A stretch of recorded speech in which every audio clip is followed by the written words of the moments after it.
We'll give it a And second. that's right. You know what? I'm There it watching goes. now. I'll tell you when it It pops up. just said it just popped up on the screen. Live stream has started. Okay. So here goes the intro.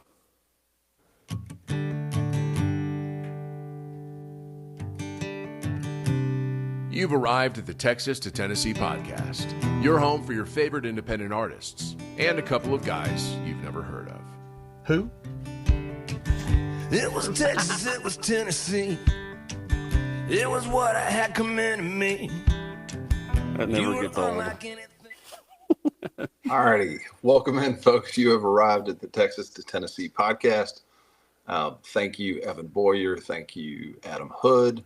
We're going to say that for a while. We appreciate the help with our intro. Up top, that's Soul Gravy.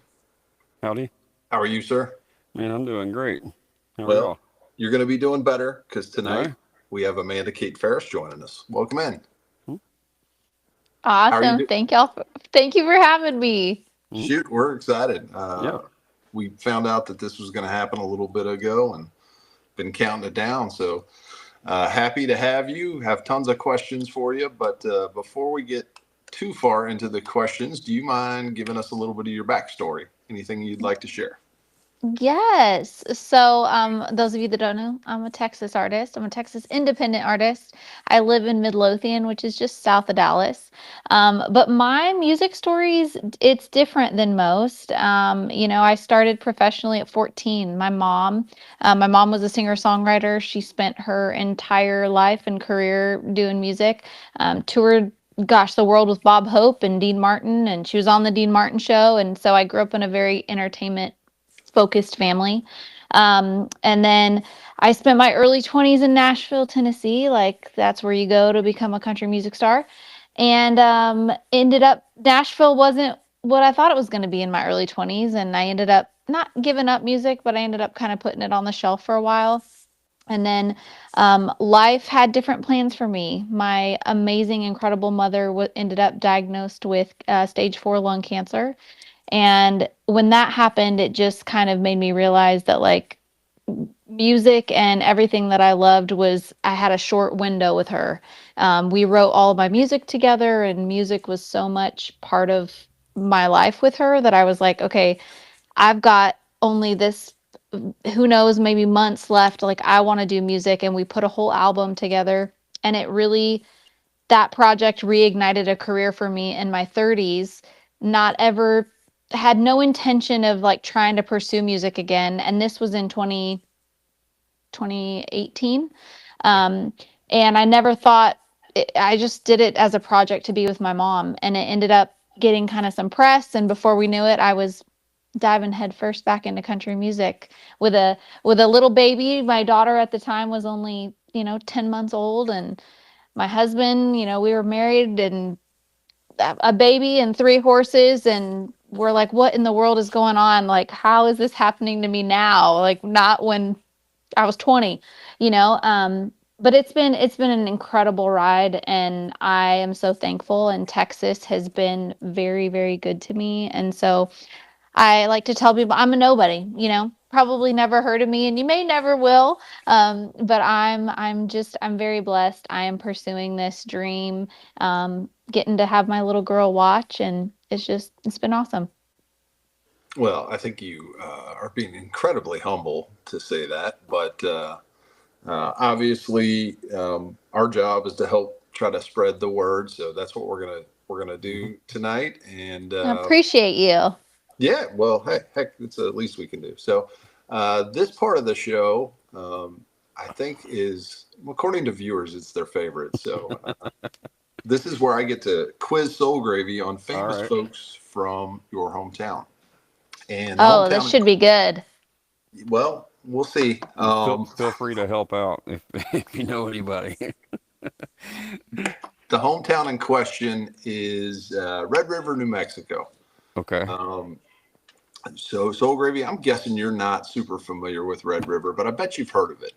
I'm not. And is she our first artist from New Mexico that's been on? No. Okay, we'll get the Maybe. research department on that. Yeah, we'll have to stick the intern on that. But I don't think so. I think so. If not not very many, anyways. No, Ryan Bingham won't return my messages. I'm trying to think who else. He might be I a know. little Well, busy. Bree Bagwell. Bree Have you ever Bagwell, yeah.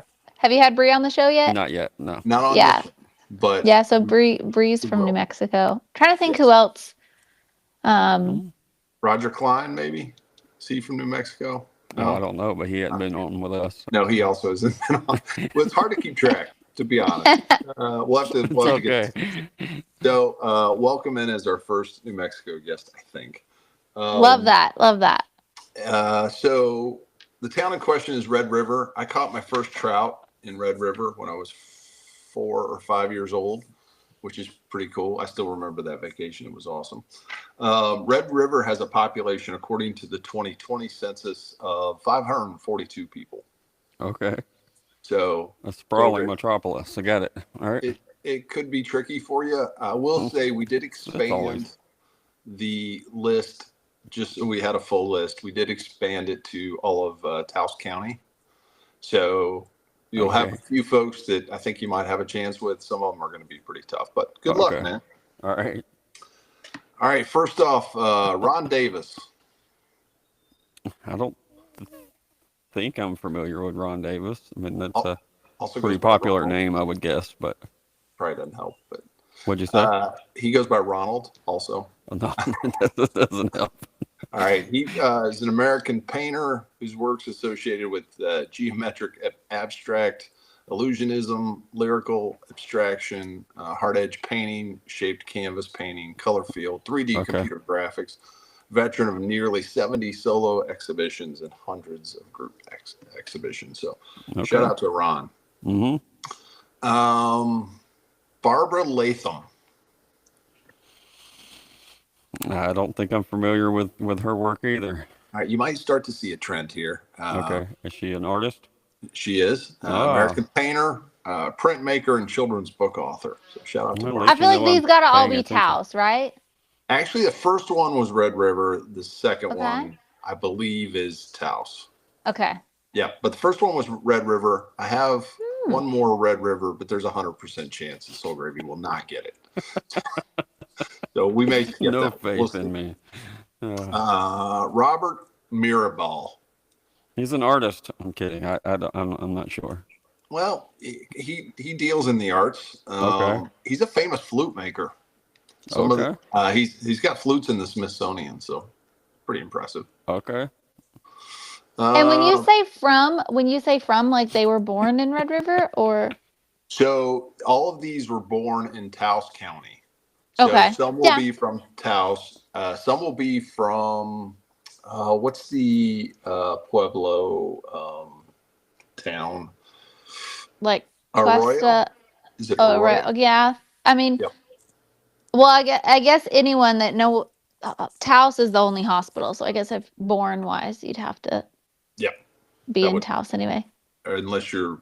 I'm learning a lot here. I'm not gonna lie. What's that? I said I'm learning a lot on this. Well, so hang tight. There's more.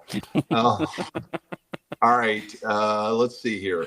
Donald Rumsfeld. So he was not born in Taos County, but he did pass away in Taos County. So maybe that'll help.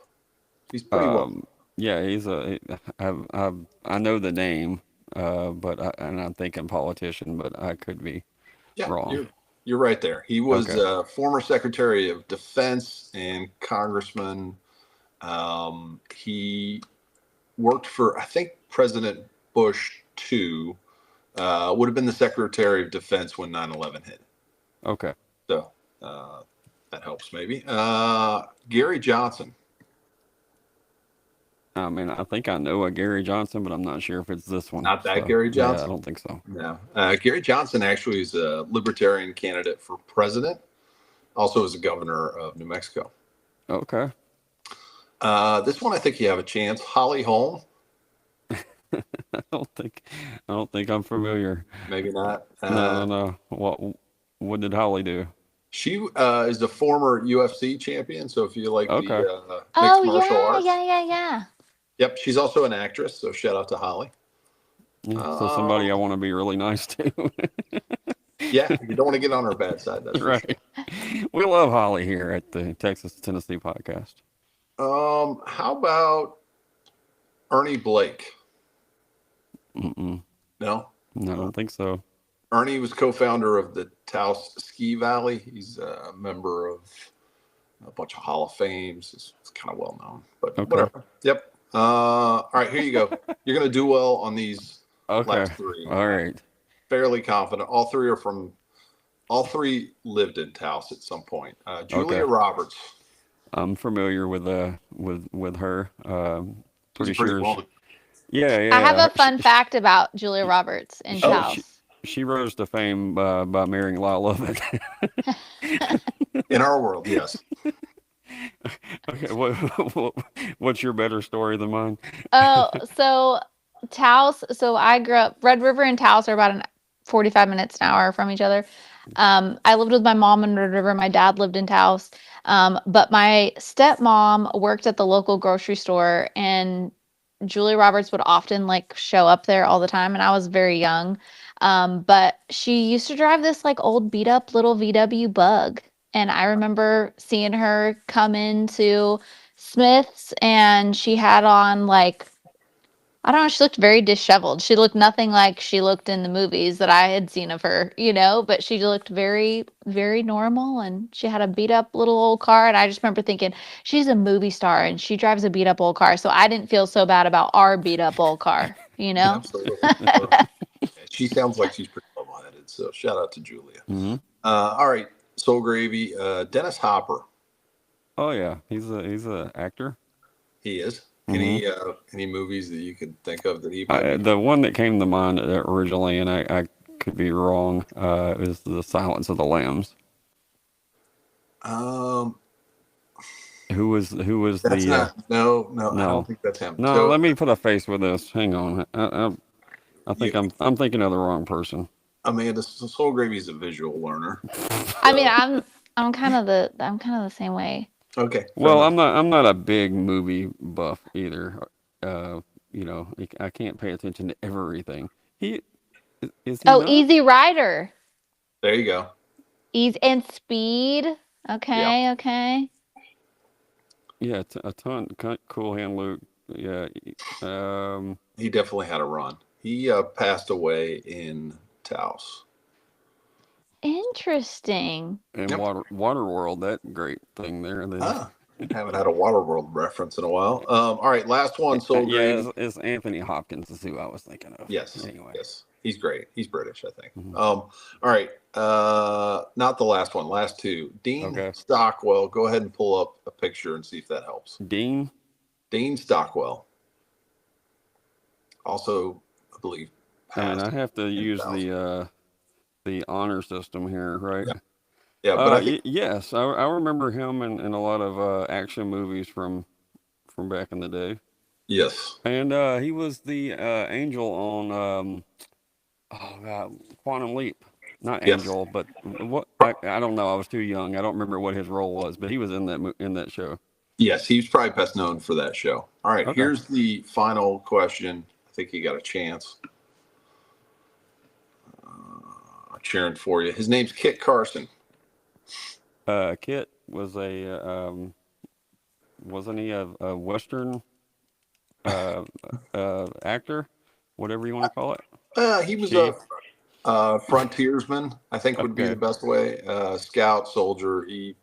Okay, but what is he somebody that was copied in movies and things like that? The character. Yeah. Okay, yes, that's what for sure. Okay. Yep. Well known. I took my two boys to the Kit Carson Museum in Taos. It was pretty cool. So, yep. All right, that was Red River, Taos.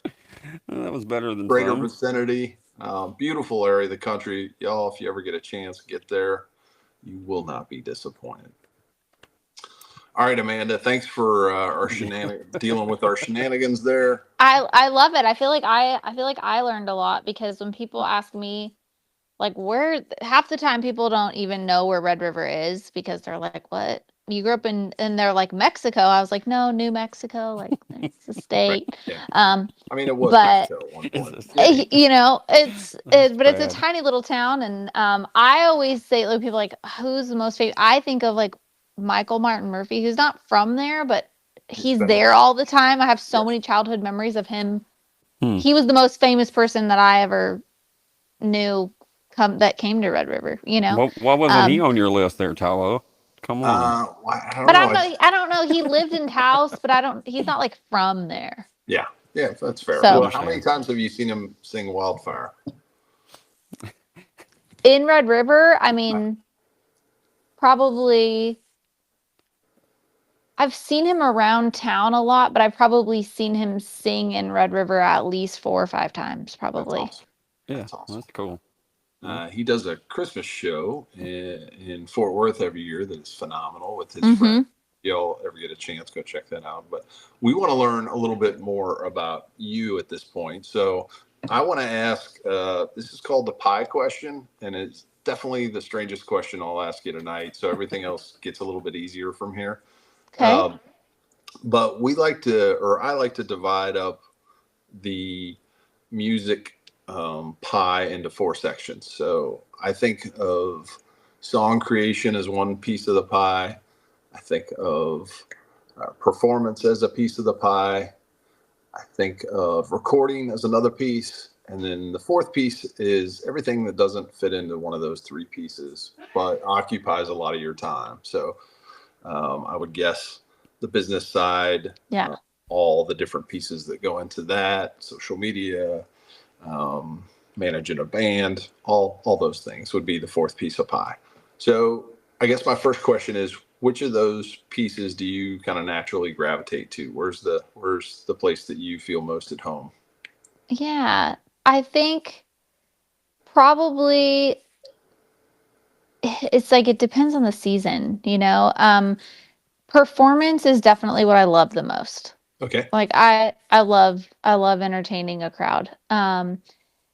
That's kind of where I think that comes the easiest to me, you know, just because of a natural talent and ability, I guess. But then I think being an independent artist in this day and age, I feel like the like content creation business side takes up, sadly, probably more than it should. Sure. And then the like actual writing and recording is like this little piece that needs to get done. And it's probably but outside of performing, that's what I love the most. Like if I could just do the writing and recording and performance, like, and hand everything else off, Sure. that would be ideal. But yeah, in this current landscape for independent artists, I think that the business side and the content creation, social media, marketing is a big chunk of it, you know, for all of us. If you don't have a team, I mean, if you have a big team, you can hand some of that stuff off, but Sure. yeah. So let's talk about performance just a little bit. My guess is, well, maybe I should let you answer this instead of trying to guess. How much of an influence of your mom's career was there in terms of the performance side? Oh gosh, huge. She started, because I started professionally, I really did at like 14. We were touring with a Christian singing group, and so my mom wrote the music for us. She was tour manager, kind of, you know, she was also like music director.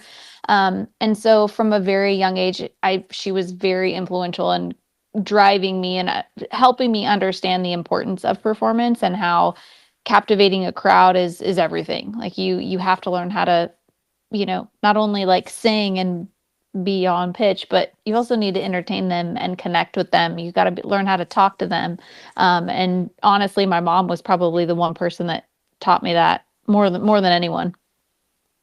Did you feel like once you kind of started down the independent artist road that you maybe already had a step forward on I don't want to say competition, but other people that were doing the same thing in the performance side?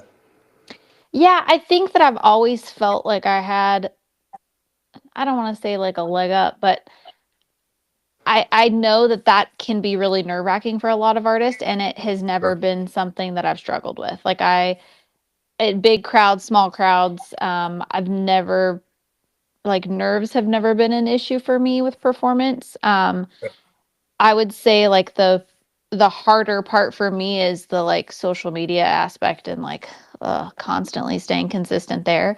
But I do think that just the way that I grew up, and I think the time, I've had a lot of miles in the saddle, you know? And so For sure. I feel like I've just been doing this longer. I've been doing this longer than most people. Right. Maybe not at the level that I'm doing it now. But I mean, when you start performing it at such a young age, I feel like it's second nature. Makes sense. You talked a little bit about your stay in Nashville. Anything that you can share about that experience? And I think I know the answer to this, but you also, I think, are still spending time in Nashville, just in a little bit different setting, correct? Yeah, yeah. It's so when I moved, it was, gosh, I keep saying it was 10 years ago, and I've been saying 10 years for the last, you know, now I realize like 13 years. Yeah, whatever. But when I moved there, it was just such a different, I don't know, it was a different town than it is now. They, I moved there, I was, 22 at the time, I think. And I had this big voice, and I grew up listening to Winona Judd and Trisha Yearwood and Faith Hill. And my mom trained me vocally from a very young age to really sing.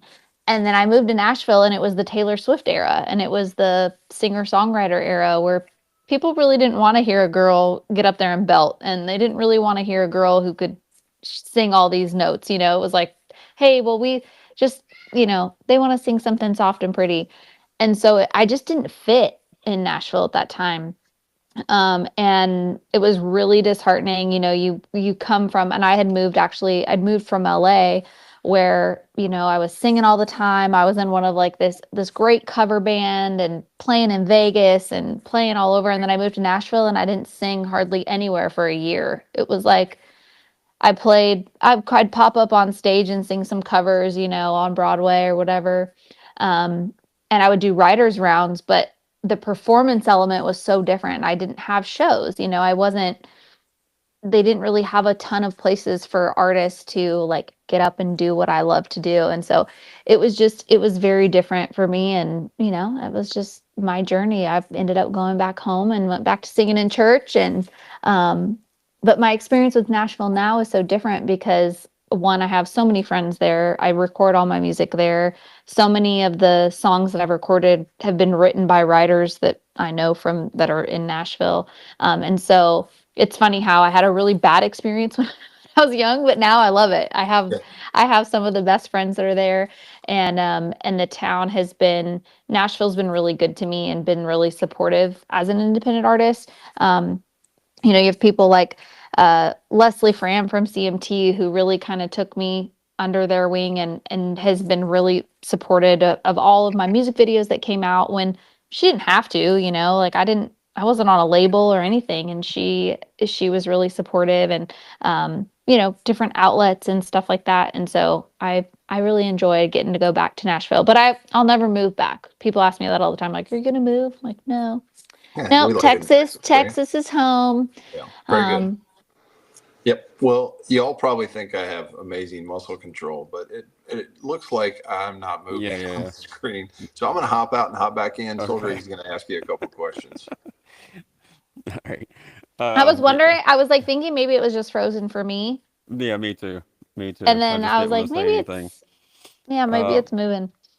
That happens to me all the time. Like, so my day job, because that's another fun fact people don't realize, like I do music, but I also still work a day job. And so a lot of times, like I'm on Zoom calls all the time, and I'm on Zoom calls for music stuff too. But it's the worst when you're talking and somebody's like, "Hey, Amanda, you've been frozen for the last 10 minutes." At least he realized that he was.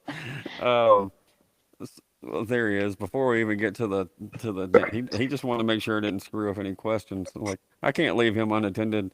Uh, well, I mean, you moved out of Nashville, and now you're still connected with Nashville. Did you make kind of all new connections after like these days, or are some of the relationships that you built back when you moved to Nashville, they still current for you now? Yeah, what's so crazy? One of my favorite kind of full circle moments was with Charlie Judge, who he's an incredible piano player, keys player. I feel like he's played on everyone's records. But he was actually friends with a connection back in California, introduced me to him when I had first moved there. And he played piano for me for a voice audition. It was like a private audition for The Voice. I didn't get it, obviously. But Charlie went with me, and looking back on it, I can't even believe I asked him. I was like, oh my gosh, like the nerve, this like young, I didn't know, I had no idea that he was this incredible, like one of the top studio guys. And he was so sweet. He went and played for me for my little voice audition. And then full circle, fast forward 12 years, and he actually ended up playing on my last record. And so getting to have him come back in the studio and play on music it was really cool. It felt like a little bit of a, like you made it, like he's this incredible musician that has played on every major hit record that you've always been obsessed with is now in the studio for you. Like that, it was really cool. So you had that connection with him even after the voice thing up to recording the music? Yeah, so Cool. it's kind of interesting. So my mom's first husband is a famous trumpet player. His name's Bobby Finley, and he was with Tijuana Brass, and his brother is also Chuck Finley, is a very famous trumpet player. Oh. And so Chuck introduced me to Charlie when I moved to Nashville. He's like, you gotta, call me his niece. You gotta link up with my niece. She's a great country singer. And Charlie was doing him a favor, really is what it was. And then, and then he ends up getting to play on my record. So it was really cool. That's amazing.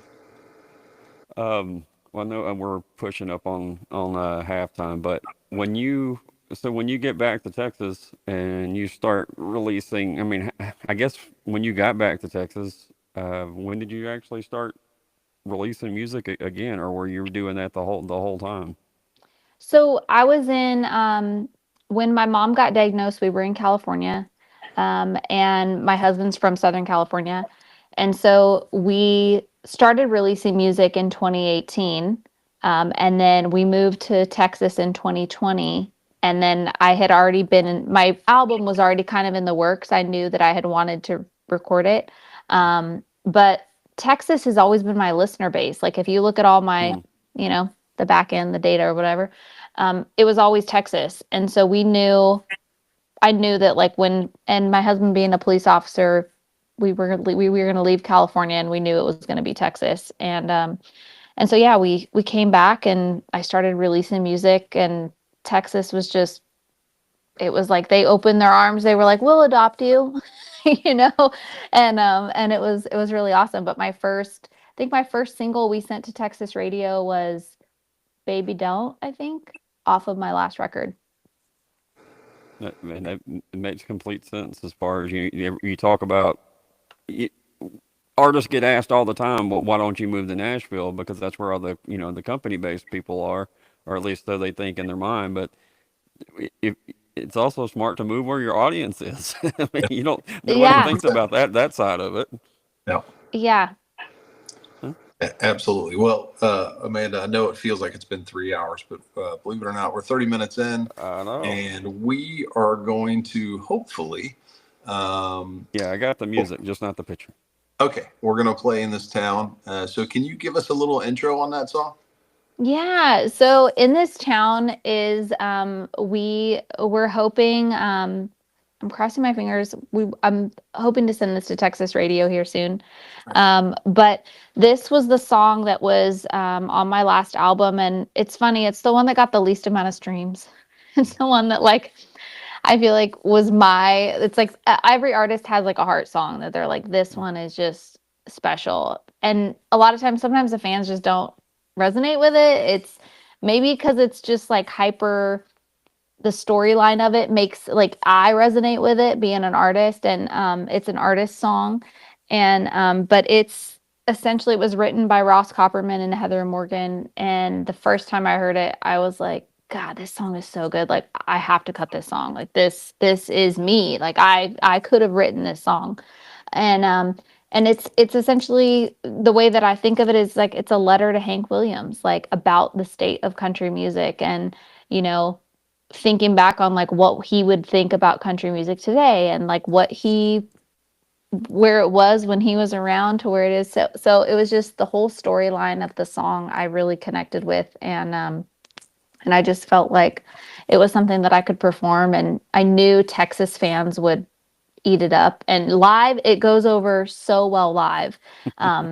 It's just it never got it never popped off on TikTok or whatever, but it's one of my favorites on the record. So awesome. Well, we're gonna give it a listen. Amanda, I'll ask if you have the ability to hit the mute button. That way we'll get the best sound. I'll also go quiet there, Soul Gravy. All right, here we go.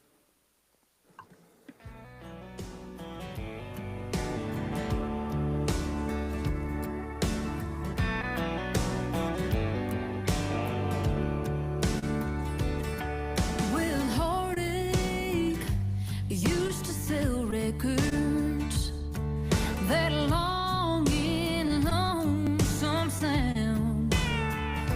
But now if it ain't right, happy and shiny, it's hard to get the damn thing off the ground. Hey, if you're listening, I'm trying real hard not to let you down. I know sometimes it seems like something's missing. Oh, but we ain't lost it yet. There's still a whole lot of you left in this town. Well, I stood in that mother church on Broadway,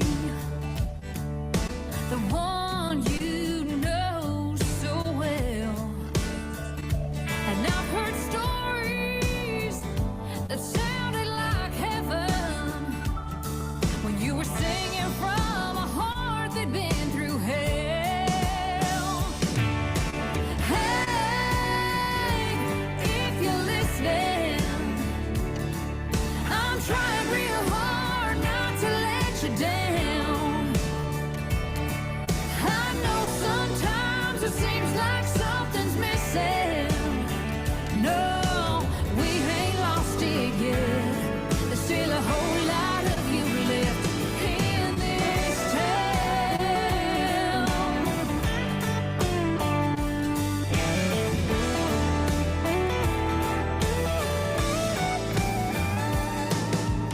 Hank, if you're listening, I'm trying real hard not to let you down. Hank, if you're listening, I'm trying real hard not to let you down. I know sometimes it seems like something's missing. No, we ain't lost it yet. There's still a whole lot of you left in this town. In this town.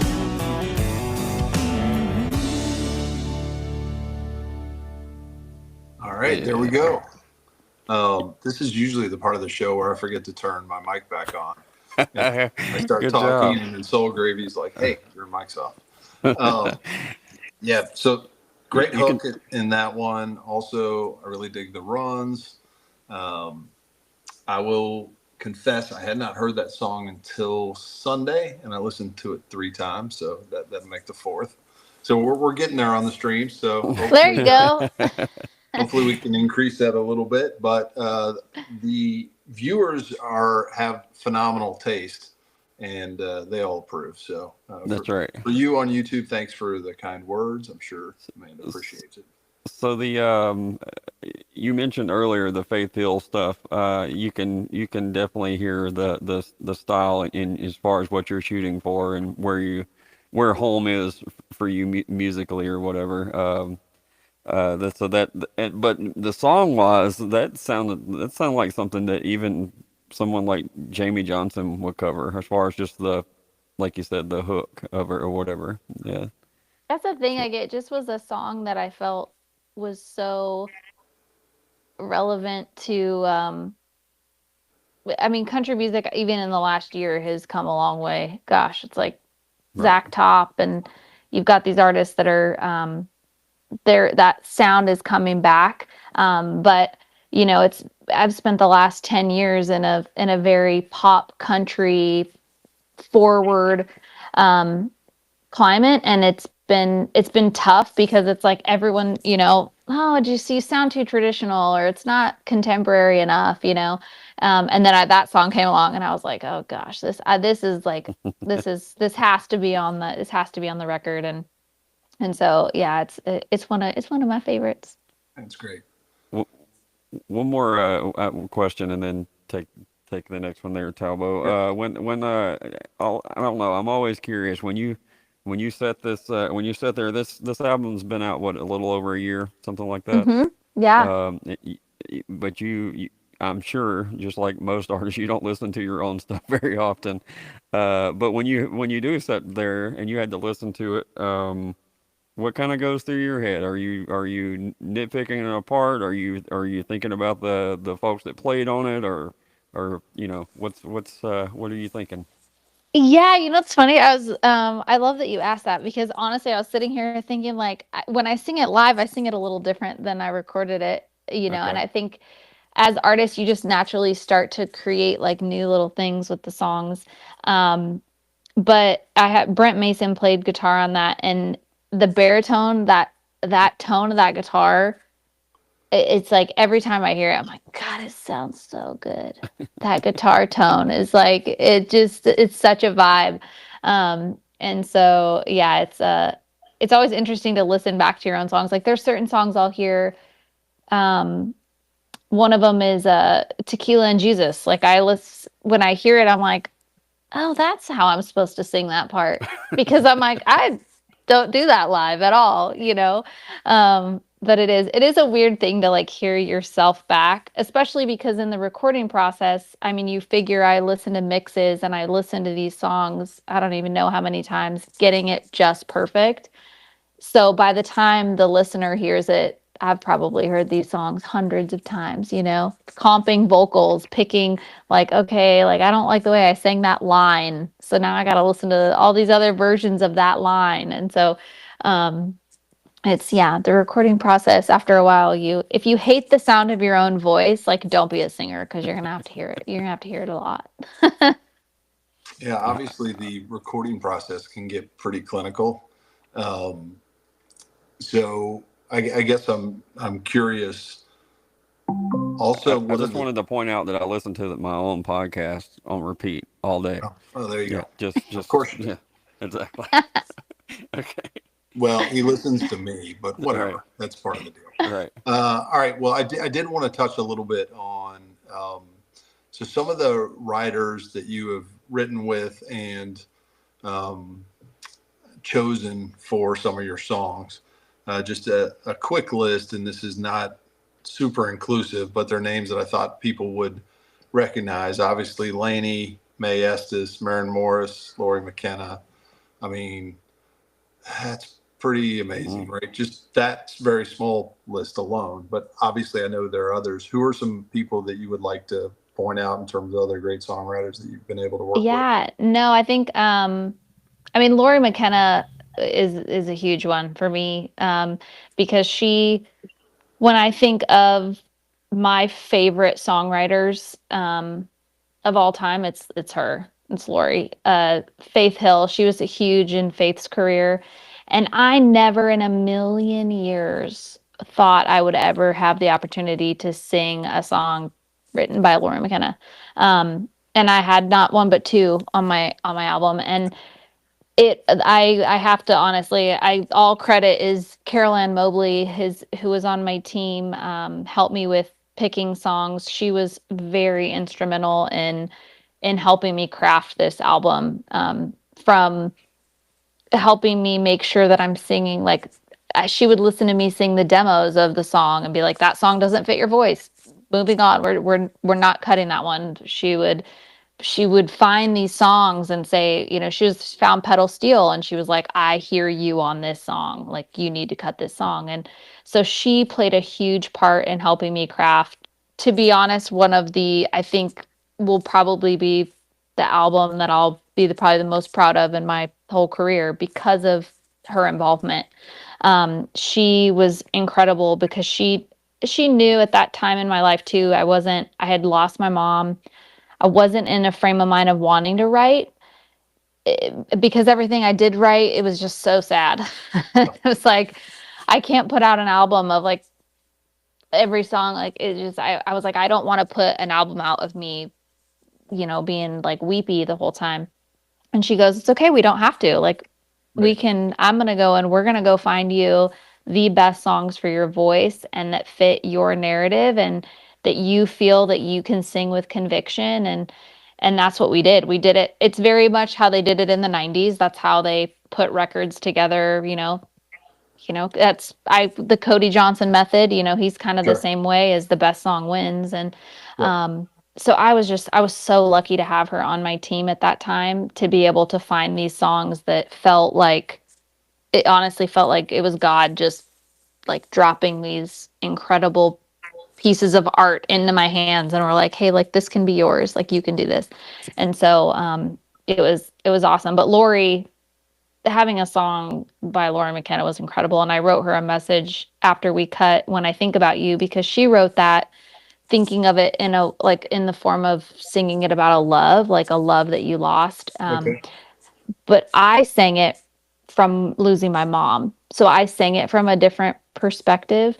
And I wrote her a message and just told her that, like, I just want you to know how much this song means to me. And when I sing it live, it's the emotion that sometimes comes over me is incredible. And she was so sweet and wrote this very nice message of, I'm so happy that you love it. You sound beautiful. Like, this song was meant for you. Like, it was really cool.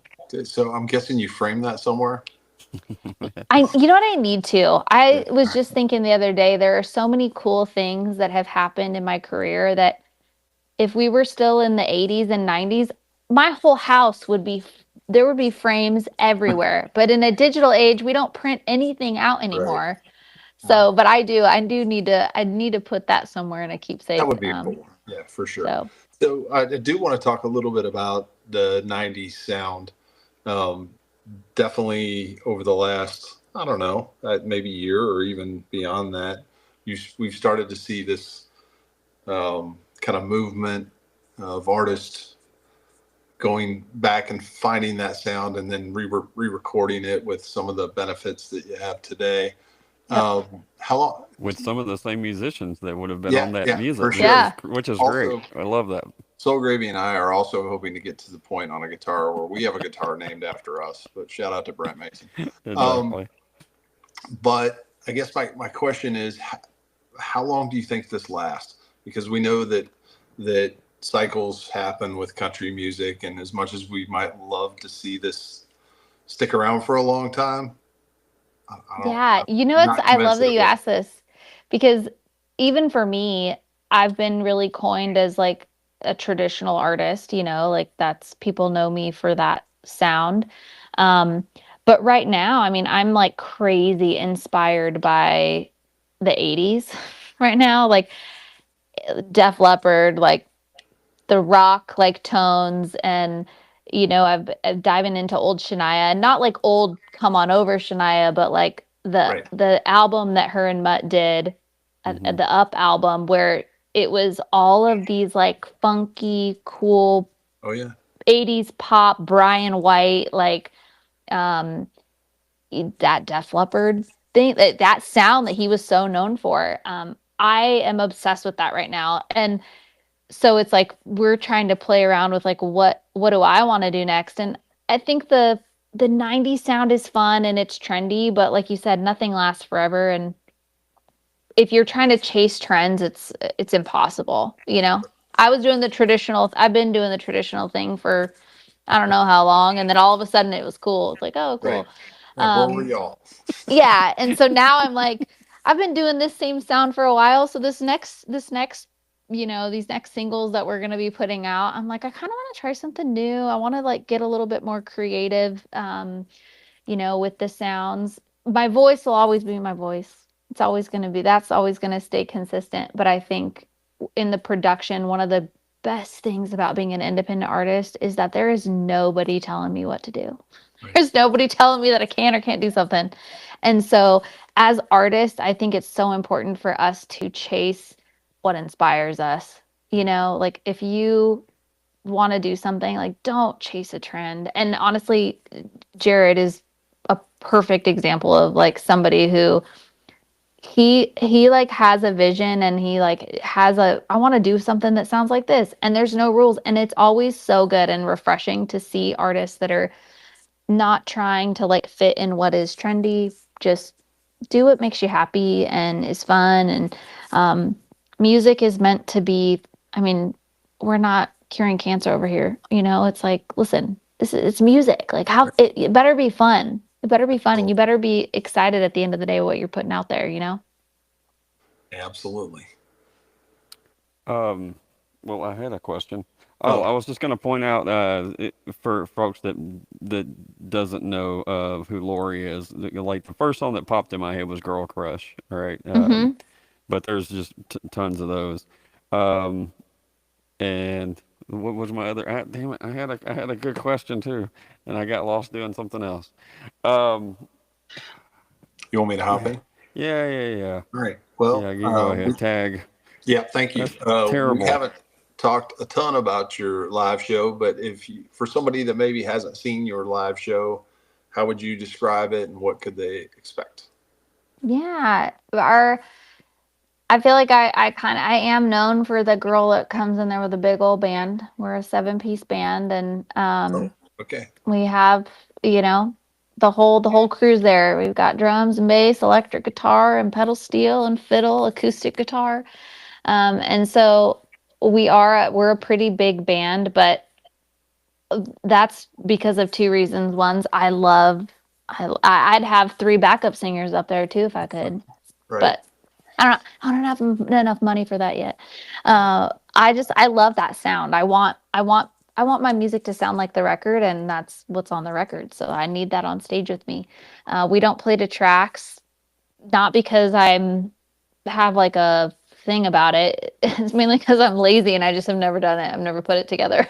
So, but yeah, the show is we play everything is live. There's a lot of harmonies, which I love. Scarlett Deering who plays fiddle for me. She sings, and then Eli V, who's one of my best friends, he plays acoustic guitar and he sings too. And so it's a really good time. We try to keep it pretty high energy, but we throw in obviously some of my favorite covers. And so yeah, it's a good time for sure. But we're not a party band. I tell people, I'm like, if you're going to try to see a crazy party, that's not me by any means. But if you love like beautiful, like really pretty songs, you want to hear a really kick-ass like country band, like we can deliver on that. So let's walk to the merch booth from the stage, and I'm curious what are there things that fans say to you about either who you remind them of or something specific about what they like about your music that you hear over and over?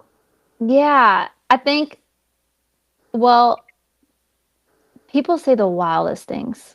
And I don't know. That's what I was thinking. I Oh want my to God. hear the ones that make sense, but I want to hear the ones that make zero Yeah. sense also. Yeah, I think one of the biggest things, I had a lady recently tell me that, we were doing a private event and she came up to me and was like, I just got to tell you, like the timbre in your voice Oh. your overall tone is something I haven't heard in years. And it reminds me of that, Winona. It reminds me of the Judds. It reminds me, and it was like, that to me is like the biggest compliment, because those are the voices I grew up listening to, trying to, they taught me how to sing. My mom used to laugh because when I was 3 years old, she would hear me in the other room, like growling because I'd be trying to sound like Winona.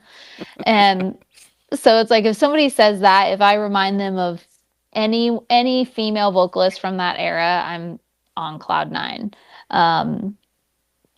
Lately, obviously, if I'm in a cowboy hat, it's always, oh, you remind me of Lainey Wilson, which I was like, I'm older than Lainey Wilson. I've been doing this longer than Lainey Wilson, but sure.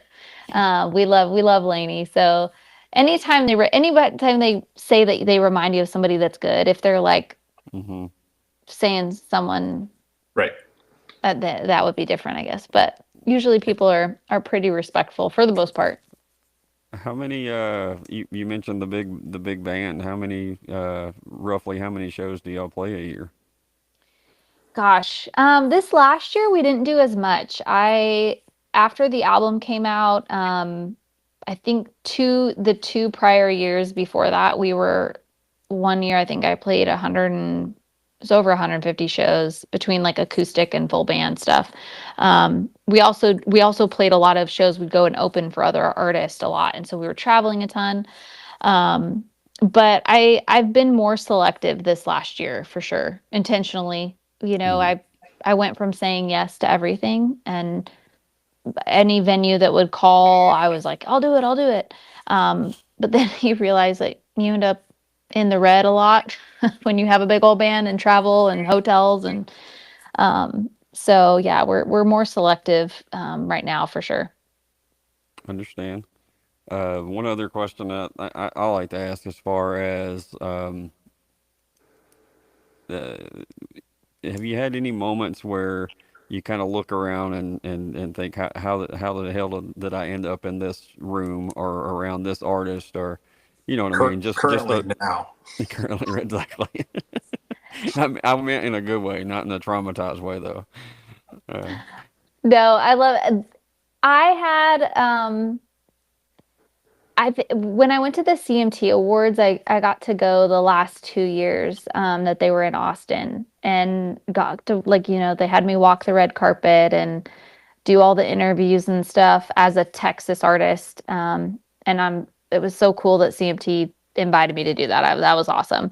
But it was definitely a weird, I just felt like I don't belong here. Like, God, I'm like standing here, like Parker McCollum is like right next to me, and you have Cody Johnson's walking in, and Lainey Wilson, and all of these, like, those are like the big stars. Those are the real deal, and here I'm just like a mom that, I got to go back to my job on Monday, and I'm still calling venues. I'm the booking agent. I'm the manager. I'm the publicist, And so it is a little imposter syndrome for sure when you get in those things. And sometimes in Nashville too, like I'll be in rooms with people or at events where they're the signed artist, which for whatever reason, it just feels like they're a bigger deal than the independent ones.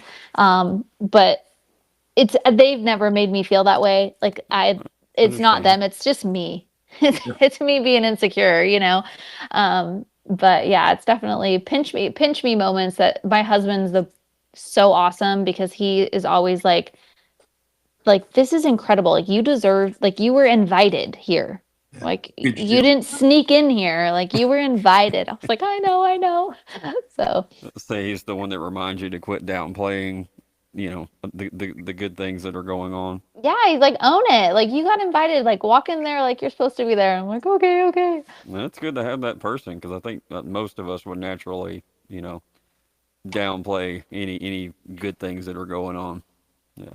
Yeah, for what it's worth, I saw Cody Johnson play to about 35 people at Hank's.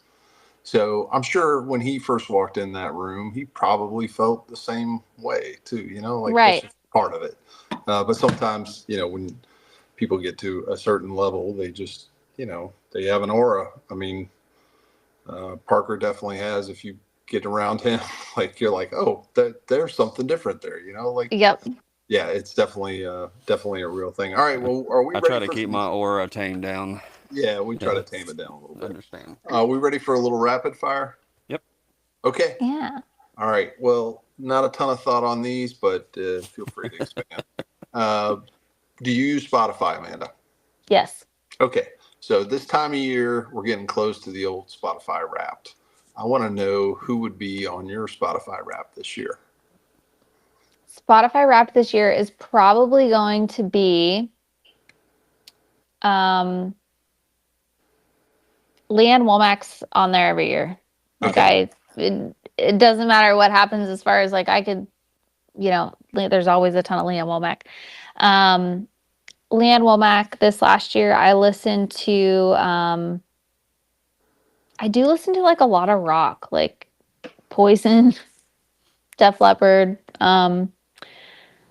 I don't know if that was last year, maybe that was the year.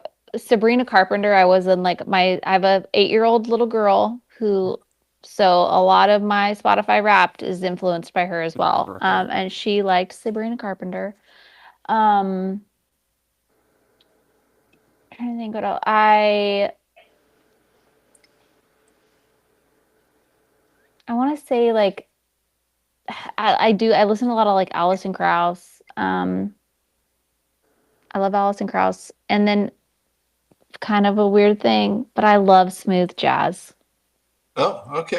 Yeah. Nice. I listen to I think because I'm so ADD that I have anything with lyric, like if I'm trying to focus, I can't have lyrics. So Yep. there'll probably be some like random smooth jazz and Kenny G on there too, to just round it out.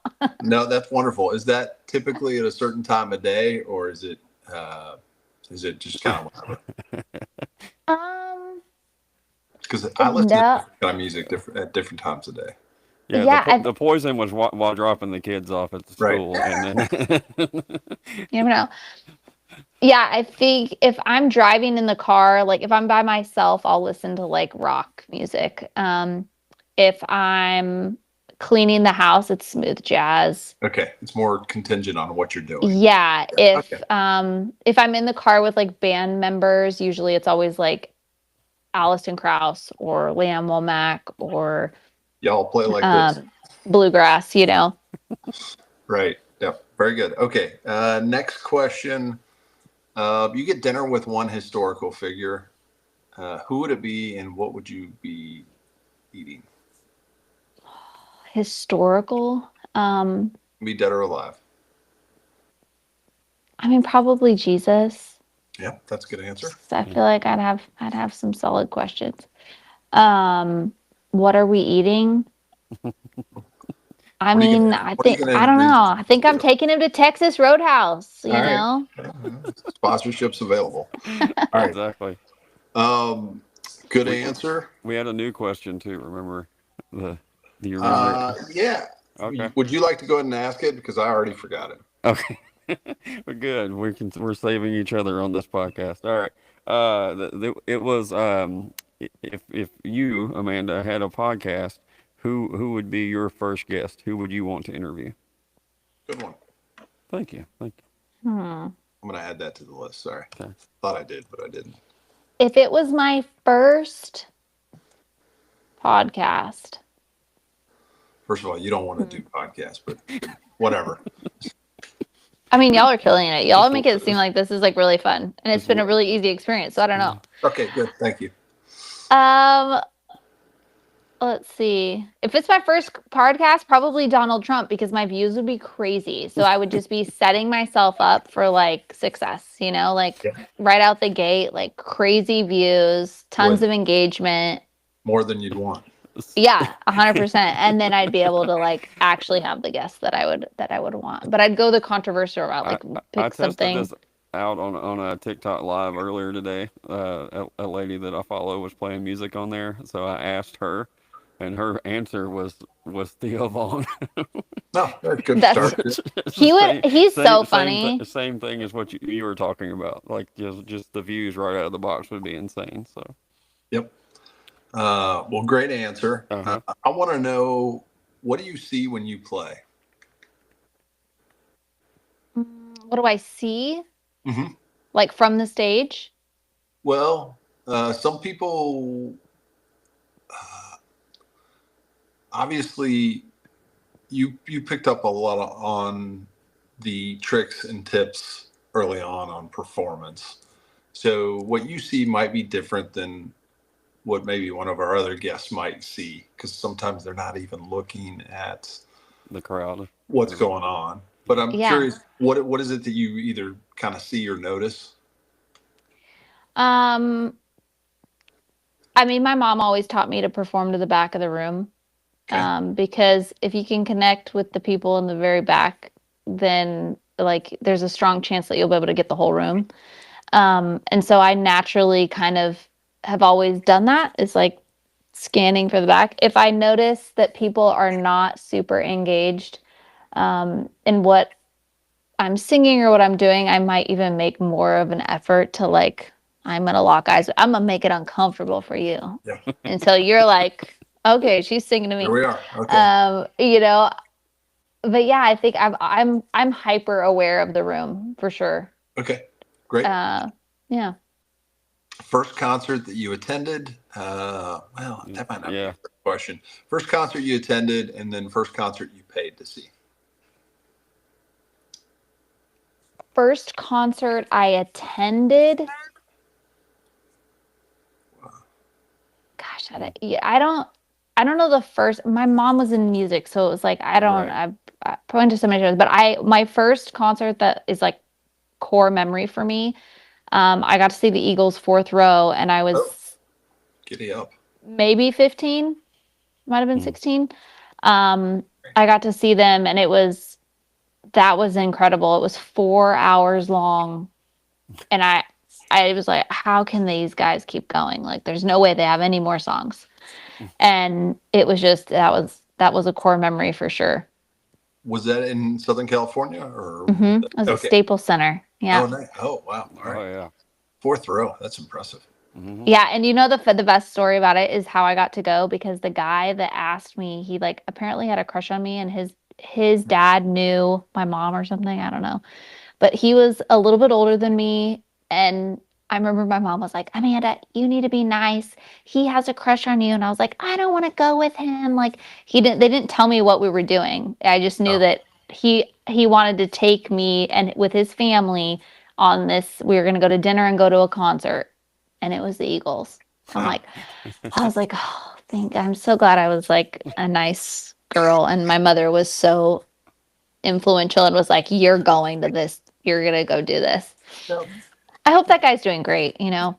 Yeah. Shout out to him. He's got great taste in music. So, Exactly. all right. Next question. I want to know a bucket list venue in Texas that you would like to play, and then a bucket list venue outside of Texas. Oh gosh. I mean, Green Hall. I feel like that'd be Yeah. really, really cool. Outside of Texas,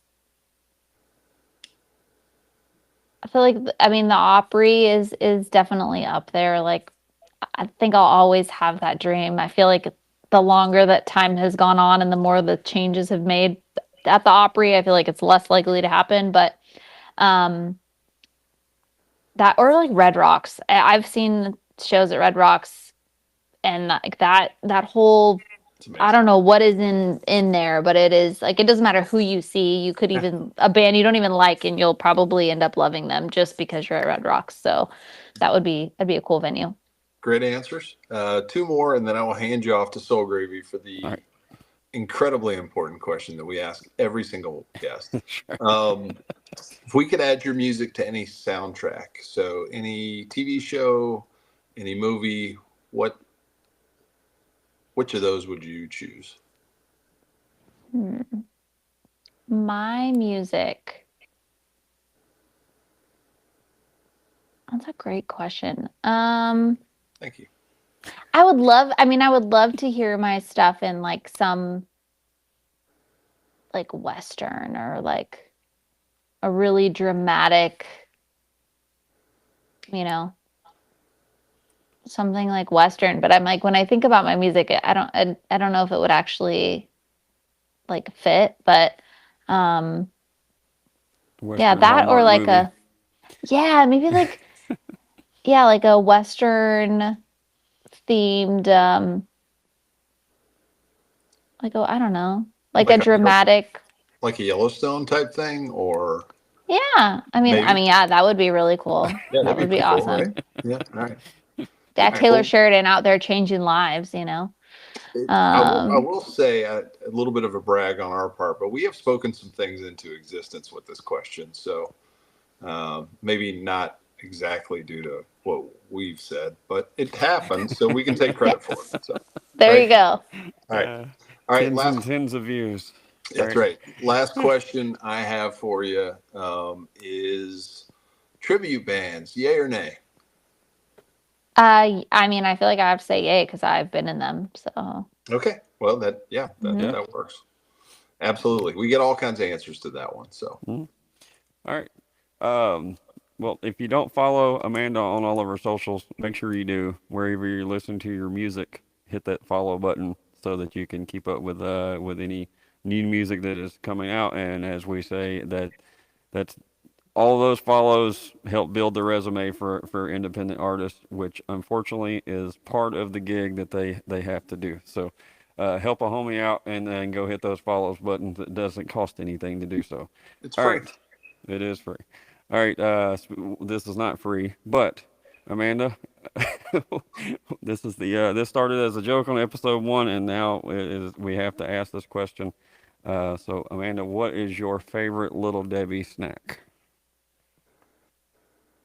oh gosh, this is gonna make me sound like a health nut, and I'm not. It's okay. Half the artists on What here are don't. the like what are the chocolatey things and they're like got the swirl? Oh, the Swiss roll Let's thing. roll. I think I'm gonna go with the Swiss roll. Yeah. Okay. Well, fortunately, you asked the two right people about expertise on Little Debbie. Is that a little Debbie snack? I don't It know. is. It is. Okay. Yes. It is. So well done on the Swiss rolls, folks. Thank you so much for joining tonight, Amanda. Thank you for making time for us, and we'll see you all soon. Absolutely. Thank you so much. See See you. ya. All right. All righty. Great.